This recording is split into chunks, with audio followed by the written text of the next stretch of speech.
अध्याय 167 मेरे जीवन को बचाने का एहसान। मेईशू और मेईयू जल्दी से कार से बाहर निकल गए। लिन फैंग का चेहरा खून में ढका हुआ था और वह बेहोश था, स्टीयरिंग व्हील पर नीचे लेटा हुआ था। कार के सामने का एक बड़ा हिस्सा अंदर आ गया था और ऐसा लग रहा था कि जब लिन फैंग बच गया तो भी उसे विकलांगों के साथ छोड़ दिया जाएगा।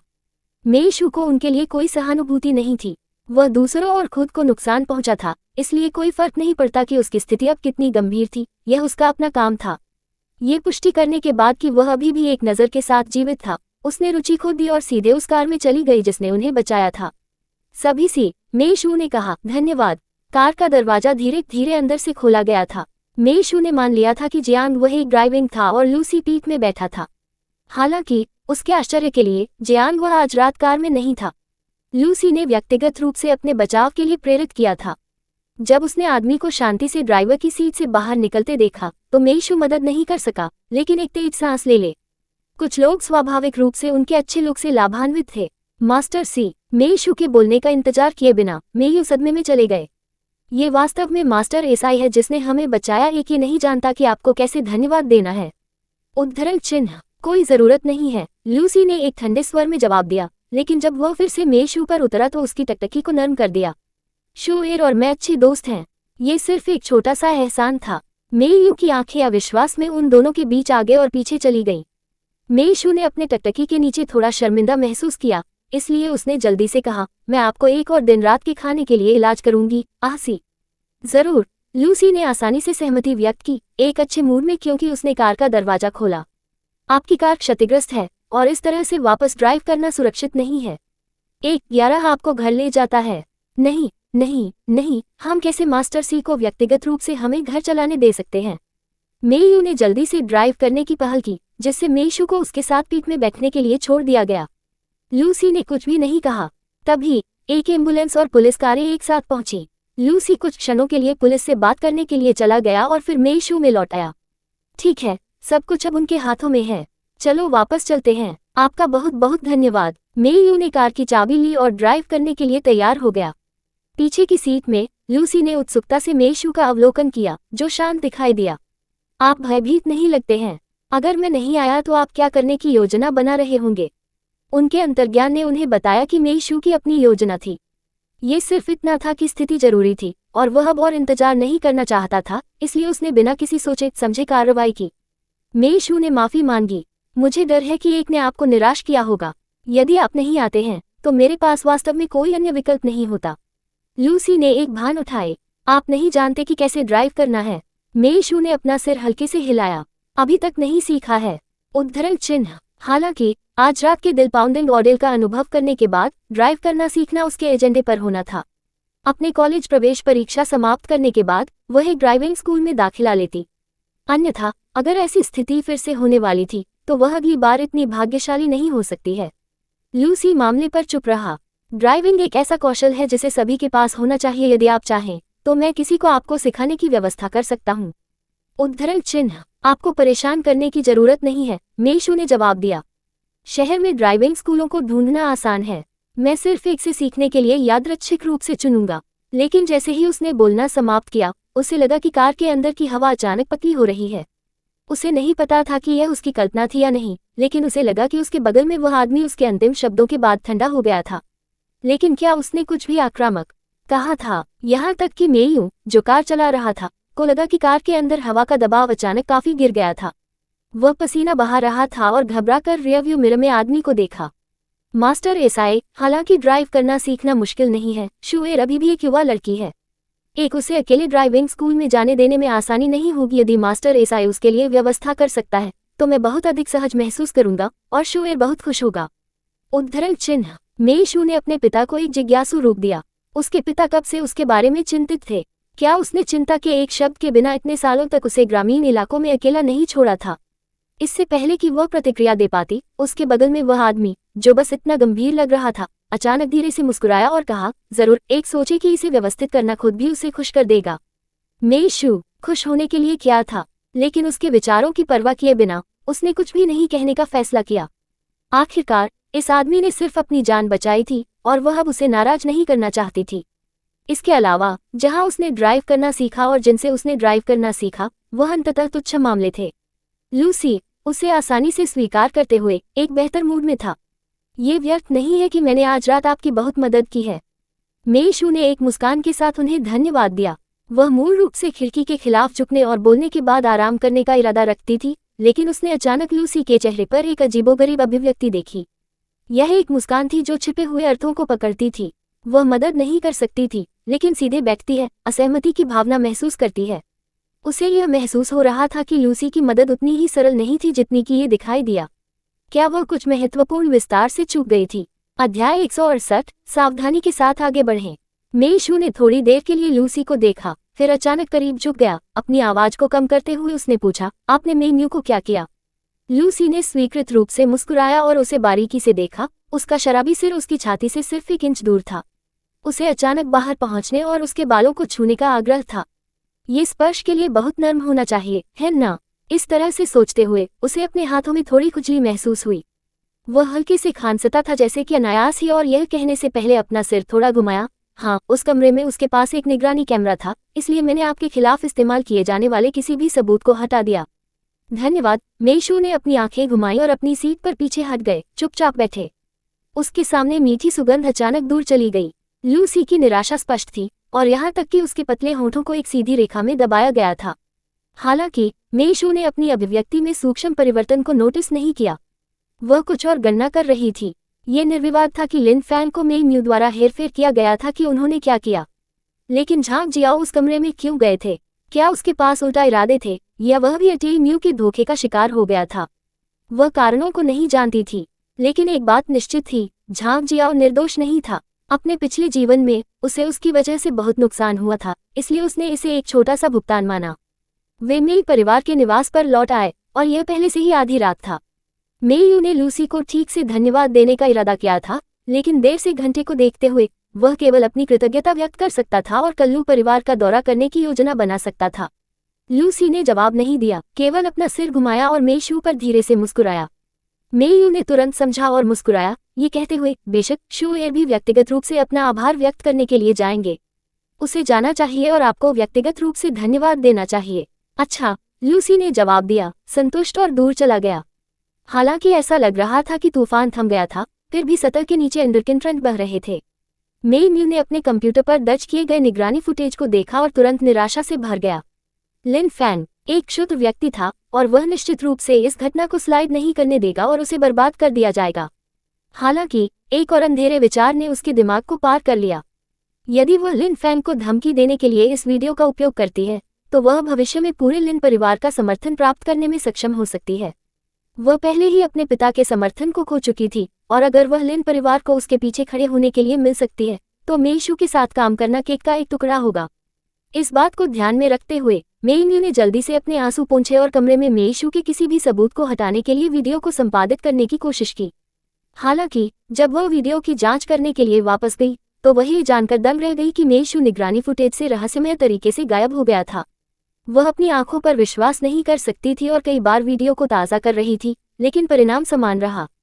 मेई शू गायब हो गया था, जैसे कि वह कभी कमरे में नहीं थी, जैसे कि उसने जो कुछ भी पहले देखा था वह सिर्फ एक भ्रम था। लेकिन मेई शू ने स्पष्ट रूप से लिन फैंग के साथ कमरे में प्रवेश किया था, और उसने लिन फैंग को भी मेई शू को अपनी बाहों में पकड़ने में सफल होने के बारे में देखा था। वह अचानक वीडियो से कैसे गायब हो सकती है? डर का एक ठंडा भावना उसके दिल की गहराई से अच्छी तरह से बढ़ गई। उसने खुद को जल्दी से शांत करने के लिए मजबूर किया और लिन फैंग के फोन नंबर को डायल किया। हालांकि वह सब मिला एक व्यस्त स्वर था। लिन फैंग से संपर्क करने में सक्षम होने के बिना वह ये सत्यापित नहीं कर सकती थी कि आज रात वास्तव में क्या हुआ था। घबराकर वह मेई यू को बुलाने का निर्णय लेने से पहले एक पल के लिए झिझकती थी। ये पहले से ही देर रात था, और वांग यू कपड़े को छांट रहा था जो मेई यू ने अभी अभी उतार दिया था। मेज पर फोन अचानक उसे चौंका दिया। मेई यू, जो बाथरूम में स्नान कर रहे थे, ने रिंगटोन सुना और शॉवर बंद कर दिया। उन्होंने बाथरूम के दरवाजे के पीछे से पूछा, कौन बुला रहा है? आज रात की प्रमुख घटना के बाद वह किसी भी महत्वपूर्ण जानकारी को याद करने के बारे में चिंतित था जो मेई परिवार के लिए हानिकारक हो सकता है।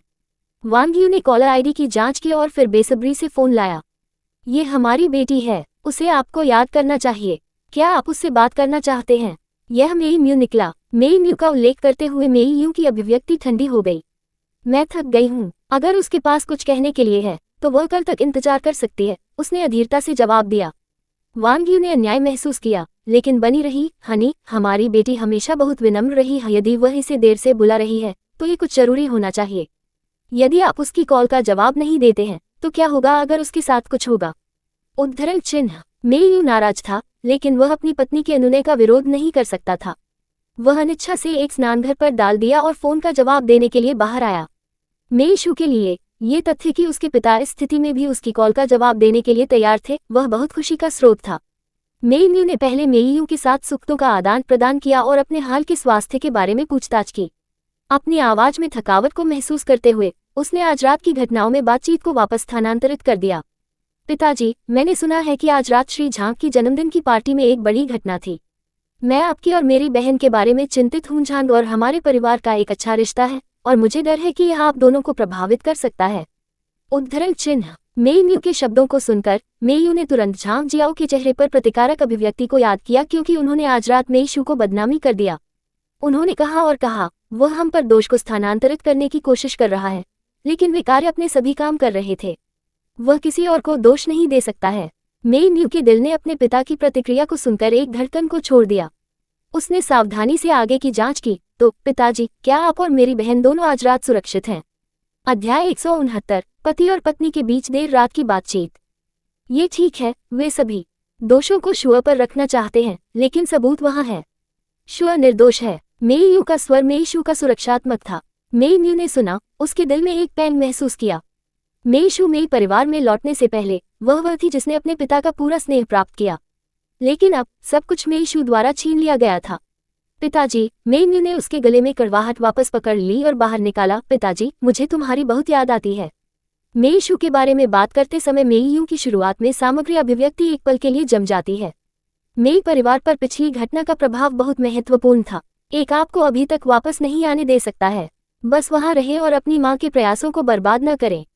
बोलने के बाद मेयू ने बिना किसी हिचकिचाहट के फोन को लटका दिया। वह सब कुछ भूलने के लिए तैयार नहीं था जो मेयू ने सद्भावना के इस तरह के एक साधारण शो के साथ किया था। उसे अपना सबक सीखने की जरूरत थी। एक कठोर चेहरे के साथ उन्होंने फोन को वांग यू में वापस फेंक दिया और ठंड से कहा, चलो सो जाओ। वांग यू को पता था कि वह अभी भी मेयू से नाराज था। उसने उत्सुकता से फोन को पकड़ लिया, लंबे समय तक मेयू की ठंड में देखा और अचानक एक निर्णय लिया। वह अपने पजामा को सक्रिय रूप से खोलने और कंबल के कोने को उठाने से पहले संकोच करती थी। धीरे धीरे मेयू के शरीर के करीब जाती थी। आदमी ने अभी अभी स्नान किया था और उसका शरीर शावर जेल की खुशबू से भर गया था। उन्होंने खुद की अच्छी देखभाल की। 50 साल से अधिक उम्र के होने के बावजूद उनकी काया ने विशिष्ट मध्यम आयु वर्ग की चुलबुली नहीं दिखाई। इसके बजाय इसने एक परिपक्व आदमी के आकर्षण को छोड़ दिया। उसने अचानक अपने हाथ के खिलाफ एक गर्म शरीर को दबाया। उन्होंने आश्चर्य में अपनी आंखें खोली और वांग यू के सतर्क टकटकी से मिले। आप क्या कर रहे हो? वांग यू, नर्म और प्रतीत होता है, अपने शरीर के खिलाफ झुक गया। उसकी आवाज यथासंभव कोमल। पति, एक को पता है कि मैं पर्याप्त रूप से अच्छा नहीं कर रहा हूँ और एक ने आपको संतुष्ट नहीं किया है। एक इसे आपके ऊपर बनाना चाहता है, आपको ये बताने के लिए कि कोई फर्क नहीं पड़ता कि मेरा दिल हमेशा आपके साथ रहा है। मेयू स्पष्ट रूप से नहीं जानता था कि कैसे प्रतिक्रिया करना है, लेकिन उसका विरोध करने का कोई इरादा नहीं था। हालांकि उसे यकीन नहीं था कि वह वांग यू से प्यार करता है। वह सब उसके बाद उसकी पत्नी थी। वे दोनों एक ही बिस्तर में सो रहे थे और अगर कुछ होने वाला था तो ये केवल स्वाभाविक लग रहा था। डिनर पार्टी के दौरान उन्होंने गेस्ट रूम के अंदर से उन आवाजों को सुना था जिसने उनकी रुचि को बढ़ाया था। अब एक महिला अपने आलिंगन में झुक रही है, उसके साथ इस तरह की गतिविधियों में संलग्न होने के लिए तैयार है। वह कुछ विचार शुरू कर रहा था। एक लंबे समय से विवाहित जोड़े के रूप में वे शाम के मामलों में आने पर सही सिंक में थे और जल्द ही कमरे से अस्पष्ट आवाजें आ रही थीं। अगली सुबह जैसे ही सुबह हुई, मेयू नाश्ते के लिए नीचे चला गया और वांग यू में बदलाव देखा। वह भूरे रंग के शू से संपर्क किया और एक उबले हुए गोले पर निभाते हुए फुसफुसाया, बहन, चाची वांग और पिताजी ने बनाया है। मेयू एक पोकर चेहरे के साथ वांग यू को गोली मार दी, जो मीठी मुस्कान कर रहा था, एक साइडलॉन नजर और कहा, यहाँ तक कि आपने देखा। मेयू ने डांटा, आपका क्या मतलब है? आपने भी देखा? एक में उत्सुकता कौशल भी है, आप जानते हैं। बहन, मैं तीसरे भाई की तरह नहीं हूँ। मेयू ने मुझ पर जेजिंग पर नजर डाली। वह एक हाथ में एक धमाकेदार बन और दूसरे में सोया दूध का एक कटोरा पकड़े हुए था, खुशी से खा रहा था। कभी कभी उन्होंने अपनी रहस्यमय झलक देखी और तुरंत चबाना बंद कर दिया, अप्राकृतिक लगते हुए कि उन्होंने पूछा, मेरे साथ क्या गलत है? आप मुझे इस तरह क्यों देख रहे हैं? मेयू ने पहले अपना सिर हिलाया, जिससे एक लंबी आह भरी। मेई शू ने एक दबी हुई हंसी के साथ पीछा किया।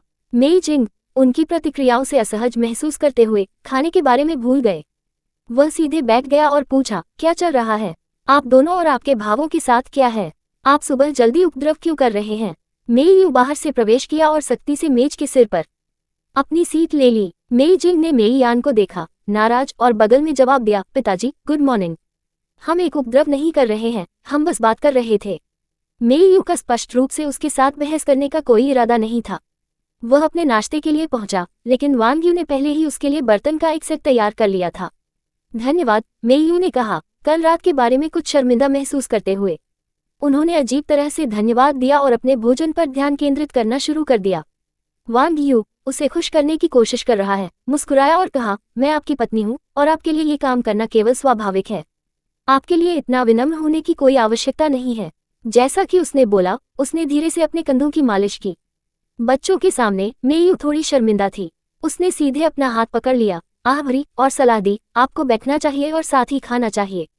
हम परिवार हैं। तभी वांग यू आराम से बैठ गया। उसने व्यक्तिगत रूप से मेई शू को सोया दूध का एक कटोरा परोसा और कहा, भविष्य में शू बस आंटी को बताएं कि आप नाश्ते के लिए क्या चाहते हैं और मैं इसे तुरंत आपके लिए तैयार करूंगी। यदि आपको आंटी के बारे में कोई शिकायत है तो मुझे बताने के लिए स्वतंत्र महसूस करें और मैं तुरंत सुधार करूंगी।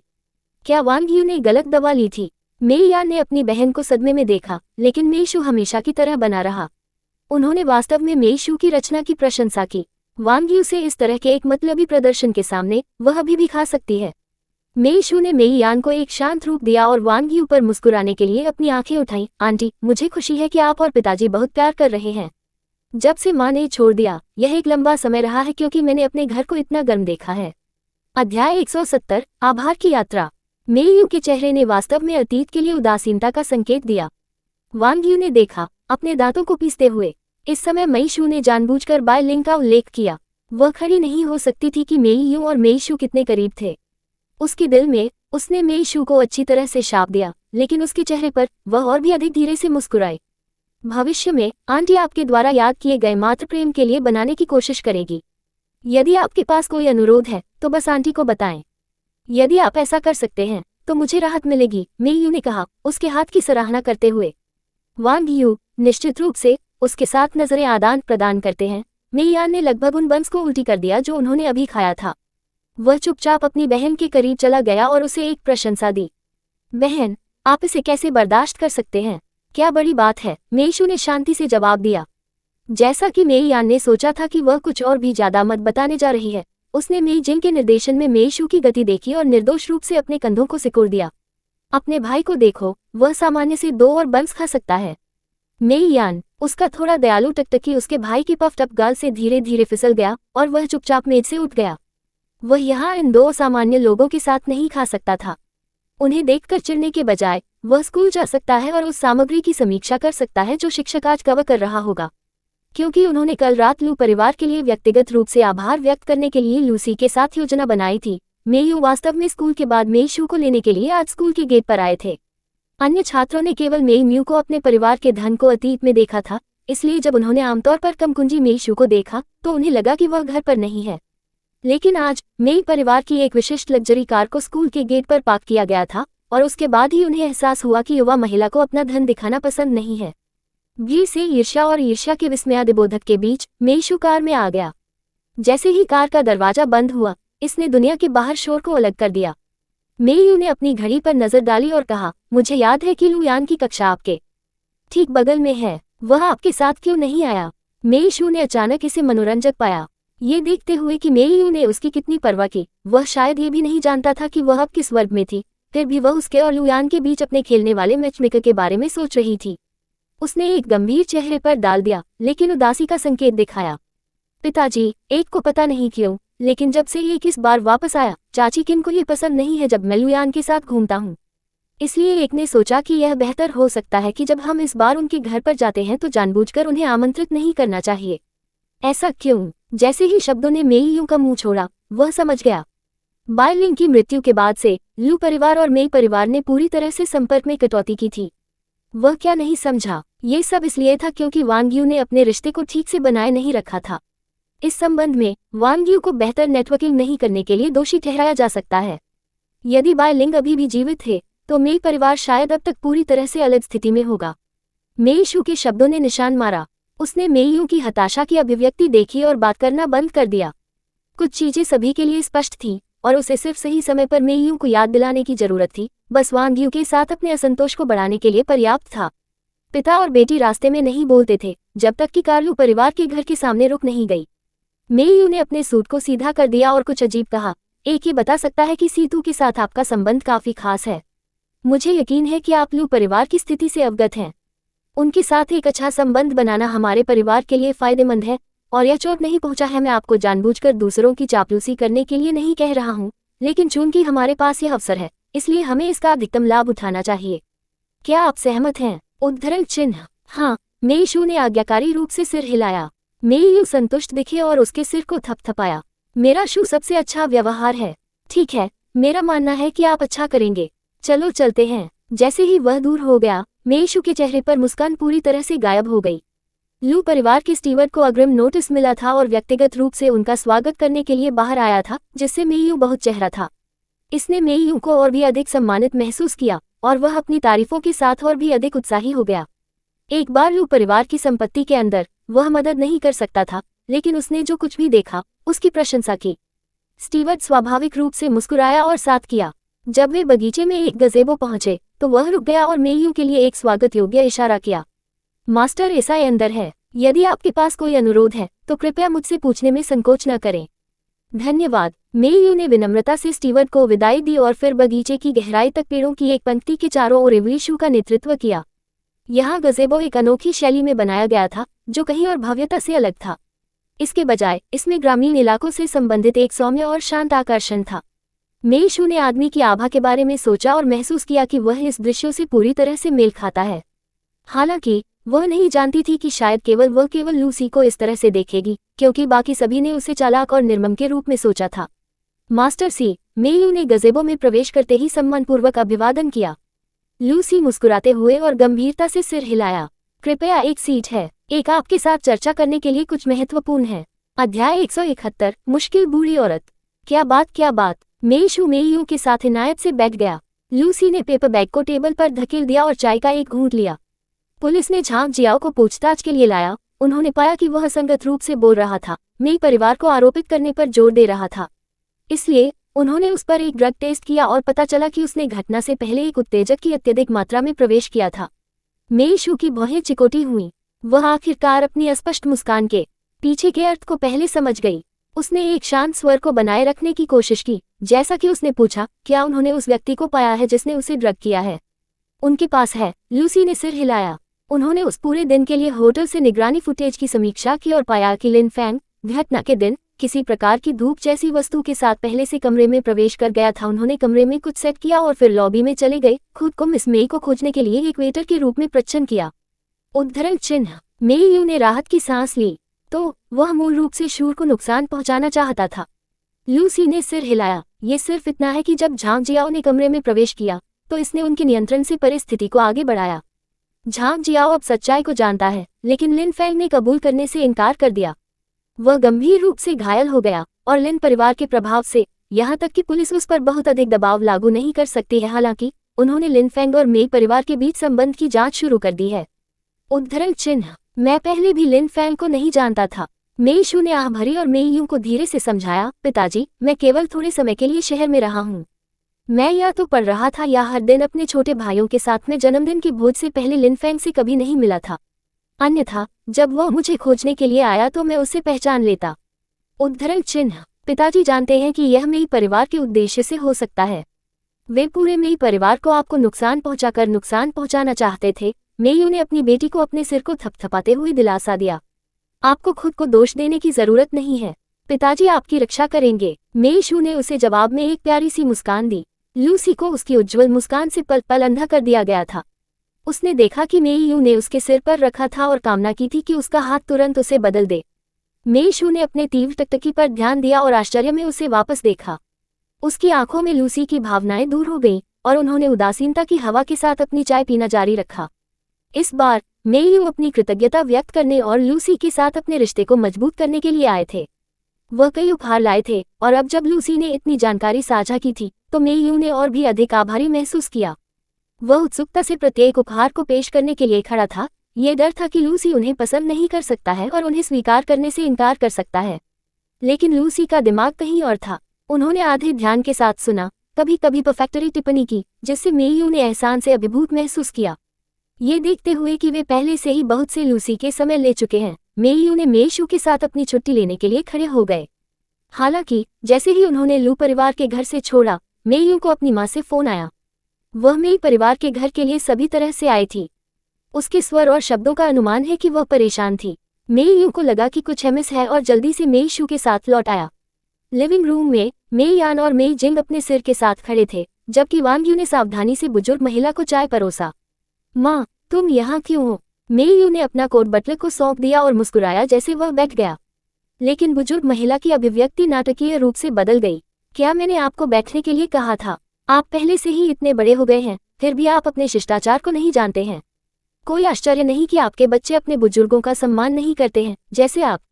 माँ, मेयू ने हिम्मत नहीं की और जल्दी से उसकी तरफ से चले गए, उसे खुश करने की कोशिश कर रहे थे।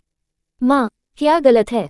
आपने मुझे इतने लंबे समय तक नहीं देखा और जिस क्षण आप पहुँचते हैं, आप मुझे डांटते हैं। उद्धरण चिन्ह, मुझे क्यों नहीं करना चाहिए? मैं आपसे पूछता हूँ, मुमू अभी तक घर क्यों नहीं आया है?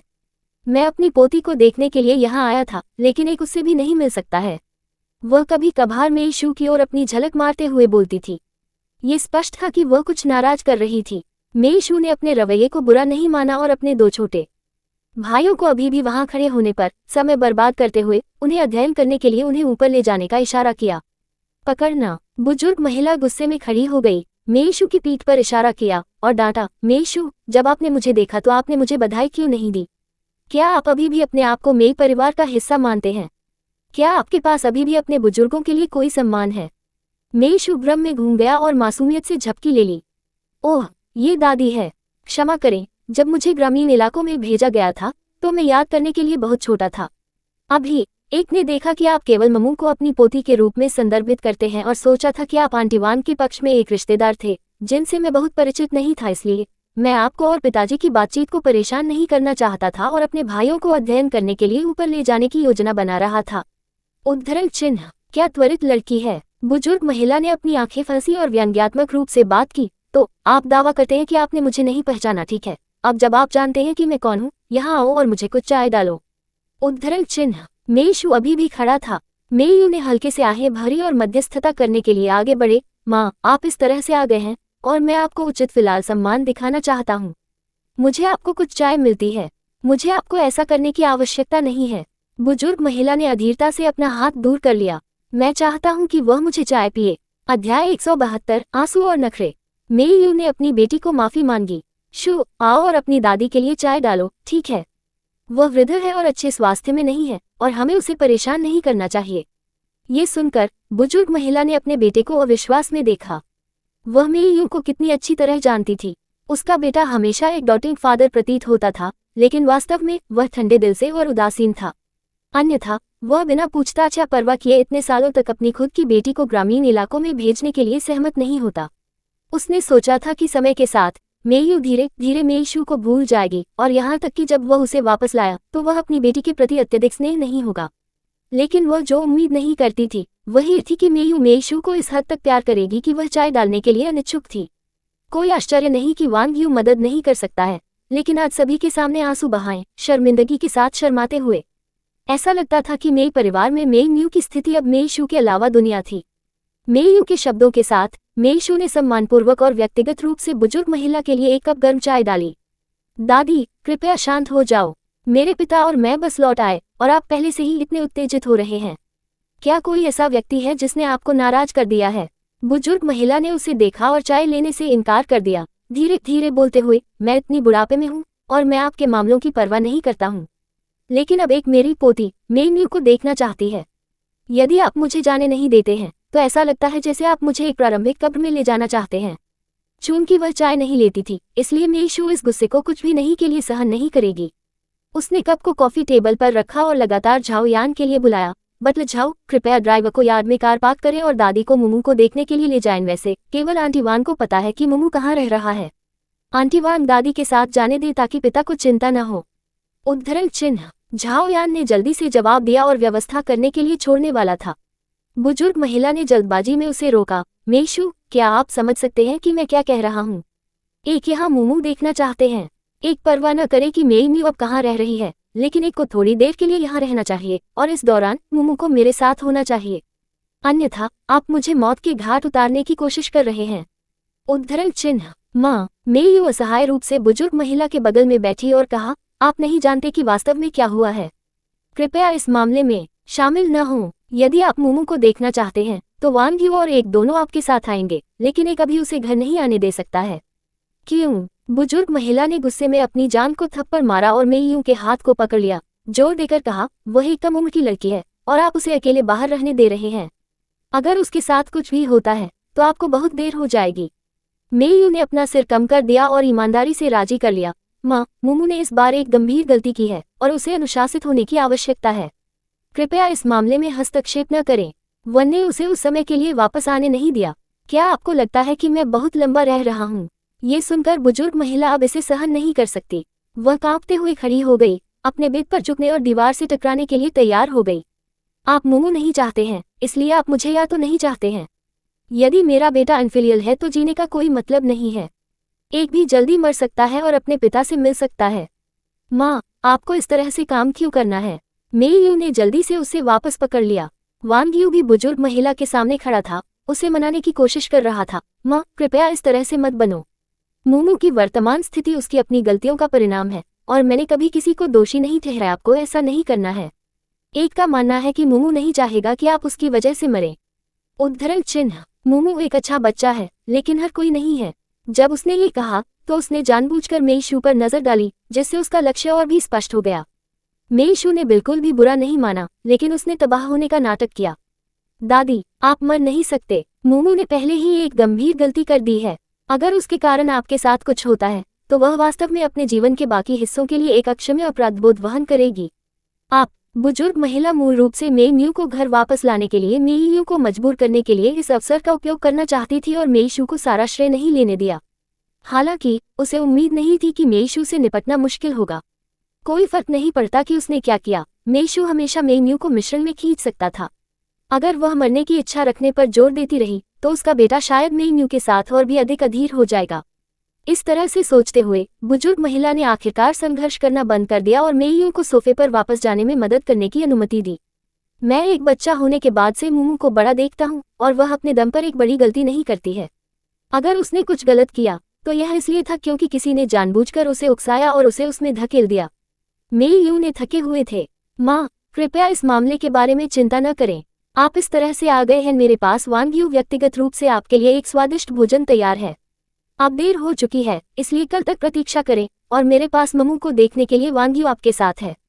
उद्धरण चिन्ह। बुजुर्ग महिला ने उस पर ध्यान दिया और कुछ हद तक नाराज स्वर में कहा, आप अब इतने दृढ़ हैं, अपनी खुद की माँ के जीवन या मृत्यु के बारे में भी परवाह नहीं कर रहे हैं। ठीक है, मेई म्यू के मामले एक इसे अभी के लिए बंद कर सकते हैं, लेकिन आप पूरी तरह से मूमू को बाहर नहीं रहने दे सकते हैं। अध्याय 173 ओस्ट्रासाइज्ड। मेई यू ने कहा, ठीक है माँ, चिंता मत करो। मूमू को उसकी गलती का एहसास होने के बाद 11 ने उसे वापस अंदर ले जाया। मेई यू ने कहा, मेई शू के निर्देशन में कुछ घबराकर कुछ हद तक नजर डालते हुए। यहाँ तक कि मेई यान और मेई जिंग ने मेई शू के लिए खेद महसूस किया, लेकिन दूसरी ओर वह बिल्कुल भी आश्चर्यचकित नहीं थी। आखिरकार मेई म्यू इतने सालों से मेई परिवार की लाड़ प्यार कर रही थी, उसे बाहर निकालना इतना आसान नहीं होगा। इसके अलावा उसने अनुमान लगाया था कि यह बूढ़ी औरत अपने मामलों में आएगी। अपने पिछले जीवन में वह जानती थी कि उसकी मां ने अक्सर मेई परिवार में दुर्व्यवहार किया, जबकि मेई परिवार ने बाइलिंग द्वारा लाए गए लाभों का आनंद लिया। उन्होंने उसे बहुत चतुर और सक्षम भी पाया। हालांकि अन्य लोगों ने बाइलिंग के साथ दुर्व्यवहार करने की हिम्मत नहीं की, लेकिन इस बूढ़ी औरत ने बाइलिंग की सास होने का फायदा उठाया और अक्सर उसे पीड़ित किया, दोनों को और अधिक गुप्त रूप से। उस समय जब बाइलिंग और मेई यू एक प्यार करने वाले जोड़े थे तो उन्होंने कभी भी मेई यू से इसके बारे में शिकायत नहीं की। वह इसे अकेले बोर करती है, चाहे इस बूढ़ी औरत ने उसे कैसे उकसाया। उसने हमेशा मेई यू की मां के प्रति अत्यंत सम्मान दिखाया, लेकिन उसके सौम्य और पुण्यपूर्ण प्रदर्शन ने उसे इस बूढ़ी औरत से कोई सद्भावना नहीं दी। यहाँ तक कि जब उसे पता था कि बाइलिंग गर्भवती थी तो ये बूढ़ी महिला वांग यू का पक्ष लेती रही, जैसे कि वांग यू उसकी असली बहू थी। यहाँ तक कि वह बाइलिंग से सच्चाई को छुपाने और वांग यू के लिए मेई म्यू को जन्म देने के लिए निर्णय लेने में मेई यू के साथ भी गई। जब छिपाना असंभव हो गया तो उसने बाइलिंग को दूर करने वाले शब्दों को भी कहा। इसलिए मेई शू को इस बुरी औरत के लिए बिल्कुल स्नेह नहीं था। उसने उसे अपनी दादी के रूप में कभी नहीं माना था। दूसरे शब्दों में, अपने ही भाइयों को छोड़कर मेई परिवार के अन्य लोगों में से कोई भी उसका परिवार नहीं माना जा सकता है। हालांकि इस बुरी औरत की हंगामा ने तुरंत मेई म्यू को वापस नहीं लाया, लेकिन इसने उसे अपने रुख को ढीला कर दिया, जो कुछ हद तक प्रभावी था। वह संतुष्ट लग रही थी, अपनी आंखें संकीर्ण कर रही थी और मुस्कुराए वांग यू का हाथ धीरे से पकड़ लिया। अब घर में बहुत सारे बच्चे हैं, संघर्ष अपरिहार्य है। आप इस घर की मालकिन हैं और आपको पता होना चाहिए कि चीजों को कैसे संभालना है। आपको दूसरों के लिए अत्यधिक समायोजन नहीं करना होगा। मैंने आपको और मुमू की शिकायतों को देखा है। अब जब मैं यहाँ हूँ, मेयू ने आपको अन्याय नहीं होने दिया। उद्धरण चिन्ह। वांग यू ने चुपके से अपने पति की अंधेरी अभिव्यक्ति को देखा और असहज महसूस किया। उसने जल्दी से आंसू बहाए और कहा, माँ, मैं जानता हूँ कि आप मेरे लिए अच्छे हैं, लेकिन मैं वास्तव में पीड़ित नहीं हूँ। मेयू हमेशा मेरे लिए अच्छे रहे हैं और परिवार के बच्चे सामंजस्यपूर्ण तरीके से मिलते हैं। इस बार ये सब मुमू की गलती है।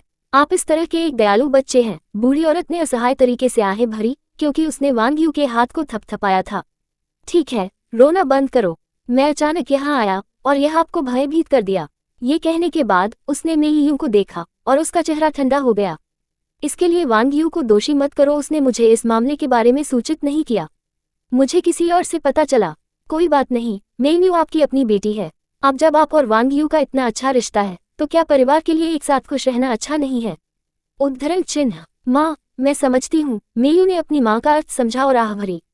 यानियन और सभी जिन भी आपको याद करते हैं। उन्होंने अपने दो बेटों को लहराया, जो नाराजगी पहने हुए थे, और कहा, यहाँ आओ, दादी से बात करो। दादी। उन दोनों ने अनिच्छा से चला गया और उसका अभिवादन किया। बूढ़ी औरत उनके प्रति थोड़ी उदासीन थी, लेकिन आखिरकार वे उसके अपने पोते थे। उसने उन्हें देने के लिए कुछ उपहार तैयार किए थे। आप दोनों को कड़ी मेहनत करनी चाहिए, अपनी चाची वांग को सुनना चाहिए और विद्रोही नहीं होना चाहिए या परेशानी का कारण नहीं बनना चाहिए। अपने पिता को कम चिंता करने दें। हम समझते हैं। मेयान ने एक ठंड और दूर की अभिव्यक्ति के साथ उपहारों को स्वीकार किया, फिर चुपचाप मेईशू के पक्ष में लौट आए और उसकी आस्तीन पर टक गए। मेईशू ने उत्सुकता से देखने के लिए अपना सिर उतारा और देखा कि यह लड़का उसे बहुत व्यथित अभिव्यक्ति के साथ देख रहा था। एक गर्म भावना उसके दिल पर धोने के लिए लग रही थी और मेईशू ने चुपचाप अपना सिर हिला दिया ताकि यह संकेत दिया जा सके कि वह बिल्कुल भी परेशान नहीं थी। मेईशू को अपने परिवार द्वारा अस्थिर किया जा रहा है। वांग यू को उसके दिल में बहुत संतुष्टि मिली। उसने एक मुस्कान पर डाल दिया और उसके चेहरे ने और भी अधिक खुशी दिखाई। माँ, मुझे यकीन है कि आपने अभी तक नहीं खाया है। मैं अब रसोई में जाऊंगा और व्यक्तिगत रूप से कुछ व्यंजन पकाऊंगा जो आपको पसंद है। आप वास्तव में फिल्मी हैं। उसने वांग यू की संतुष्टि के साथ पीछे हटने की आकृति को देखा, फिर अपने बेटे को एक कठोर रूप देने के लिए बदल दिया। यह एक अच्छी बहू है, एक अच्छी पत्नी है। वह जानती है कि परिस्थितियों के अनुकूल कैसे है, न केवल घरेलू मामलों का प्रबंधन करना, बल्कि आपके लिए सूप तैयार करना भी। आप और अधिक क्या चाह सकते थे? मैं असंतुष्ट नहीं हूँ। मेयू ने अचानक अपना सिर नीचे कर दिया और कहा, माँ, एक याद रखी कि बाइलिंग आपके लिए अक्सर सूप पकाने के लिए इस्तेमाल करती थी। उन्हें याद आया कि बाइलिंग एक लाड़ प्यार वाली युवा महिला थी, जिसने शायद ही कभी घरेलू काम करने के लिए उंगली उठाई थी। हालांकि अपनी माँ को खुश करने के लिए उसने घर लौटने और खुद को पकाने के लिए कई बार अपने व्यस्त कार्यक्रम से समय निकाल लिया था। उसने अपनी माँ के स्वास्थ्य को पोषण देने के लिए ऐसा किया, लेकिन विडंबना यह है कि वह आराम की कमी के कारण लगभग खुद बीमार पड़ गई। उनके दिल में उन्होंने हमेशा बाइलिंग की अच्छाई को पोषित किया। अतीत में इस परिवार के लिए उसने जो कुछ भी किया था, वह समय बीतने के साथ लुप्त होने से दूर उसके लिए और भी स्पष्ट हो गया। अतीत से कई भूल गए विवरण अप्रत्याशित रूप से पुनरुत्थान करेंगे। जब भी उन्होंने मेईशू का सामना किया, तो ये भावना विशेष रूप से स्पष्ट हो गई। अध्याय 174। अब उसे बर्दाश्त नहीं करते। ये सब उसे क्या करना चाहिए था? बूढ़ी औरत ने आत्मसही घोषित किया। पहले स्थान पर आपके रिश्ते के लिए कभी भी सहमत नहीं हुआ। यह इसलिए था क्योंकि आपने मुझसे भीख मांगी कि आप उससे शादी कर सकते हैं और उसे ठीक से व्यवहार करना चाहिए था। उद्धरण चिन्ह। बूढ़ी औरत के बेशर्म शब्दों ने मेईशू को अपनी सीमा तक धकेल दिया। उसने अचानक अपना सिर उठाया, उसकी आंखें अविश्वसनीय गुस्से से भर गईं और सीधे उसे घूरते रहे। आपका क्या मतलब है कि उसके पास होना चाहिए? सिर्फ इसलिए कि पिताजी ने माँ के साथ रहने पर जोर दिया। वह आपके लिए बलिदान करने वाली है।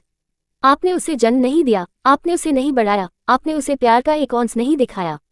वह आपको कुछ भी नहीं दे रही है। आपको क्यों लगता है कि उसे वह सब करना चाहिए? उद्धरण चिन्ह। आप कृतघ्न बवुआ, क्या आप मेरे साथ बहस कर रहे हैं? बूढ़ी औरत ने पूछा। यह आपकी माँ है, जो वह चाहती है जो वह चाहती है, घमंड से व्यवहार करती है और किसी को भी अपनी आंखों में नहीं रखती है। उसने आप जैसी एक असभ्य बेटी की परवरिश की है। एक लगता है कि आप अनुशासन की कमी है। जैसा कि उसने बोला, उसने अपने बेत को भी उठाया, जैसे कि मेई शू पर प्रहार करना। मेई ने मेई शू में झूलने वाले गन्ने को पकड़ने के लिए जल्दी से अपना हाथ उठाया। माँ, कृपया समझदारी से बोलें। शू अभी अभी वापस लौट आए हैं, आप उस पर कैसे हाथ रख सकते हैं? वह अभी अभी लौट आए हैं, लेकिन क्या आपने देखा है कि हमारे परिवार में क्या हुआ है क्योंकि वह वापस आने के बाद? बूढ़ी औरत ने कहा। संक्रमित, क्या आप जानबूझकर मुझे मौत के घाट उतारने की कोशिश कर रहे हैं? क्या आप समझते हैं कि यह लड़की आपके परिवार में शांति को बाधित करने के लिए, आपके जीवन को नष्ट करने के लिए वापस आई थी? माँ, कृपया यह मत कहो कि मेई शू के बारे में। मेई यू ने उत्सुकता से कहा कि वह अपनी बेटी को ढालने के लिए खड़ा था। मेई यान की भी एक नाराजगी थी और मेई शू के लिए बात की। दादी, ये बहन नहीं है जिसने गलती की, आप उसके बारे में क्यों बात करते हैं? एक को लगता है कि जिसे सबसे ज्यादा डांटा जाना चाहिए वह मेई म्यू है। अगर यह उसके बेवकूफ कार्यों के लिए नहीं है तो पिताजी ने उसे बाहर नहीं किया होगा। आप देखें, पुराने एक छोटे को भ्रष्ट करता है। मेई यान उससे बुरी तरह से प्रभावित हुए हैं। मुझे लगता है कि उसे ग्रामीण इलाकों में वापस भेजा जाना चाहिए, इसलिए वह यहाँ परेशानी का कारण नहीं बनती है। बूढ़ी औरत ने मेई शू की ओर इशारा किया, उसे गुस्से में डांटते हुए। मेई शू की मध्यस्थता और बोलने की कोशिश कर रहे थे, लेकिन जितना अधिक उसने किया उतना ही अधिक बूढ़ी औरत बन गई। आप अभी भी उसका बचाव कर रहे हैं। आप उसका बचाव क्यों कर रहे हैं? वह अपनी दिवंगत माँ के रूप में बीमार है। वह सजावट और शर्म को नहीं समझती है। ये उसकी माँ थी जिसने गोंद की तरह और हमारे मेई परिवार में शादी करने की तरह आपको चिपकाने पर जोर दिया, जिससे आप इतने सालों की परेशानी पैदा कर रही थी। अन्यथा आप और वांग यू अब निश्चित रूप से खुश होंगे। उद्धरण चिन्ह। वन ने आप जैसे एक इनफिलियल बेटे को कैसे उठाया? स्मैक। एक जोरदार थप्पड़ ने फिर से गूंज दिया, जो पूरी तरह से लिविंग रूम में बूढ़ी औरत की लगातार बकवास को बाधित करता है। मेई यू अपनी बेटी को अविश्वसनीय रूप से देखती थी, जो उसके हाथों को ताली बज रही थी और तिरस्कारपूर्ण लग रही थी। शू, आप दादी को कैसे मार सकते हैं? मेई यान और मेई जिंग ने जल्दी से प्रतिक्रिया व्यक्त की, तेजी से अपनी बहन के सामने खड़े होने के लिए आगे बढ़े। पिताजी, बहन के पास कोई विकल्प नहीं था। दादी ने लाइन पर कुछ कहा। वह माँ के बारे में ऐसी बातें कैसे कह सकती है? मेई यू बहुत अधिक नहीं कह सकते थे और अपनी बुजुर्ग माँ की जांच करने के लिए जल्दबाजी की, जिन्हें थप्पड़ मारा गया था। अब भी बूढ़ी औरत ने अपने कानों में एक बजते हुए महसूस किया और उसकी आंखों के सामने बर्फ के टुकड़े देखे। उसे ये भी संदेह था कि मेई शू ने उसे बहरेपन में थप्पड़ मारा था। वह सोफे पर एक टकटकी में बैठी, उसके हाथों में उसका चेहरा, और उसे अपने होश में आने में बहुत समय लगा। तुमने मुझे मारा, आप वास्तव में मुझे मारने की हिम्मत करते हैं। आप कृतघ्न चीज जो सम्मान नहीं समझते हैं। उद्धरण चिन्ह। बूढ़ी औरत उग्र ने फिर से अपने बेद को उठाया, किसी को हड़ताल करने के लिए तैयार। इस बार मेई यू बस अपने बेद को दूर ले गई और अपनी मां को पकड़कर उसके चेहरे पर एक दर्दनाक अभिव्यक्ति के साथ उसे आराम दिया। मॉम, कृपया बात करना बंद कर दें। यदि आप बाइल लिंक को नहीं लाते हैं तो शू को आपको हिट करने के लिए उकसाया नहीं गया होगा। उसने तुम्हारी मां को मारा और तुम अभी भी उसका बचाव करना चाहते हो। बूढ़ी औरत को चक्कर महसूस हुआ और लगभग जमीन पर गिर गया। मेई यू ने जल्दी से अपनी मां को सोफे पर बैठने में मदद की। रसोई में वांग यू, जो हंगामा पर ध्यान दे रहा था, जब वह चिल्लाता है तो उसने आंसू में भाग लिया। माँ, क्या तुम ठीक हो? वह बूढ़ी औरत के सामने बैठ गई, उत्सुकता से उसके चेहरे पर लाल निशान की जांच कर रही थी। बूढ़ी औरत के चेहरे पर आंसू बह गए। हमारे परिवार पर दुर्भाग्य, हमारे परिवार पर दुर्भाग्य। हमारे मेई परिवार ने इस तरह के एक कृतघ्न भेड़िया को कैसे उठाया? मेई शू, ये सुनकर मदद नहीं कर सकता, लेकिन स्नेर उठाना। यह मत भूलो कि एक के बाद ग्रामीण इलाकों में भेजा गया था। मैंने कभी भी परिवार से 1% खर्च नहीं किया, और जब से मैं छोटा था तब से आपने मुझ पर एक पैसा कभी खर्च नहीं किया। आप मुझे उठाने का दावा कैसे कर सकते हैं? उद्धरण चिन्ह। श्योर। मेई यू चिंतित है कि उनकी बुजुर्ग माँ वास्तव में गुस्से से बीमार हो सकती है। मेई शू को डांटा, लेकिन मेई शू इसे अब और बर्दाश्त नहीं करना चाहते थे। पिताजी, क्या कुछ भी गलत है? जिस महिला को आपने अपनी देखभाल करने के लिए ग्रामीण इलाकों में भेजा था, उसके बारे में मुझे लगता है कि अब आपको इस बारे में स्पष्ट होना चाहिए कि वह वास्तव में किस तरह का व्यक्ति है। आपको इस बारे में स्पष्ट होना चाहिए कि आपने मुझे जो पैसा भेजा है वह वास्तव में मुझ पर खर्च किया गया था। माँ ने इस परिवार के लिए सब कुछ बलिदान कर दिया, लेकिन आखिरकार उसे क्या मिला? उद्धरण चिन्ह। वह मेई यू की आंखों में दर्द देख सकती थी और उसके मुंह के कोने पर व्यंग्यात्मक मुस्कान गहरी हो गई। वह अचानक बूढ़ी औरत की ओर मुड़ गई, जो रो रही थी और सोफे पर चिल्ला रही थी। उसने अपने कॉलर को पकड़ लिया और शब्द से शब्द कहा, मेरी माँ ने मेरे परिवार के लिए कुछ भी गलत नहीं किया। इसके विपरीत आपने उसका इलाज कैसे किया? आपने उसे उससे रखा। मेरे पिताजी के पास एक नाजायज बच्चा है और आप इसे प्राप्त करने जा रहे हैं जो आप इन सभी बेईमान कृत्यों के लिए योग्य हैं। मैं ये देखने के लिए उत्सुक हूँ कि आप कैसे समाप्त होंगे। Subscribe for latest updates and more similar stories.